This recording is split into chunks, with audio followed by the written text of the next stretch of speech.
একটু আপনাকে আমি বাস্তব একটা ঘটনা দেখাই। আমি ঘটনা বলি না, তবু এই কথাটা আমার মনে পড়ে, আমার বাস্তব জীবনের ঘটনা। আমি চাঁপাইনবাবগঞ্জ নাচল মাদ্রাসার ছাত্র। 1976 সালে পড়া আমার শুরু। 82 সাল পর্যন্ত ওখানে পড়েছি।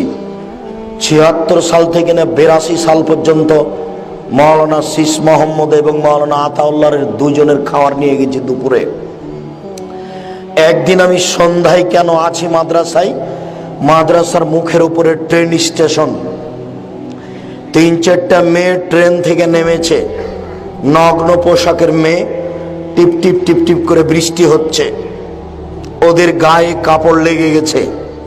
মাওলানা শীষ মোহাম্মদ অজু করে দাঁড়াচ্ছিলেন, এই সময়ে তারা বারান্দায় এসে উঠেছে। তিনি বারান্দায় অজু করছিলেন, আমি পাশে দাঁড়িয়েছিলাম। আমি পানি দিয়েছি, তিনি অজু করছেন, আমি দাঁড়িয়ে আছি। ইতিমধ্যে মেয়েগুলি বারান্দায় এসে উঠেছে। এমনি তো নগ্ন পোশাকের মেয়ে, তার উপরন্ত ভিজা কাপড়ে গায়ে কাপড় লেগে গেছে। তিনি উঠতেই তার চোখে পড়েছে। তখন তিনি এইভাবে ঘুরে বলছেন, আহারে ইমান আমান খেয়ে ফেলে দিল।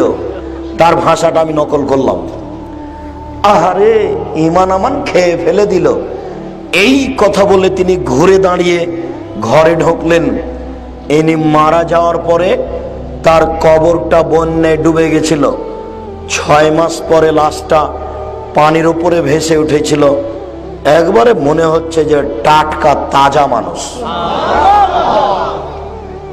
পানি শেষ হয়ে গেলে ছেলেরা আবার সরাসরি লাশটা কবরে গিয়েই পড়ে, ছেলেরা আবার মাটি দিয়ে চাপা দিয়ে দেয়। আমি আপনাকে আমার জীবনের একটা বাস্তব ঘটনা নকল করলাম। আমি স্টিল দাঁড়িয়ে আছি, এটা আমার চোখের সামনের ঘটনা নকল করছি। এটা হতে পারে 1979-80 এইরকম হতে পারে। 1980 সালের দিকে এই ঘটনা হতে পারে আমার চোখের সামনে।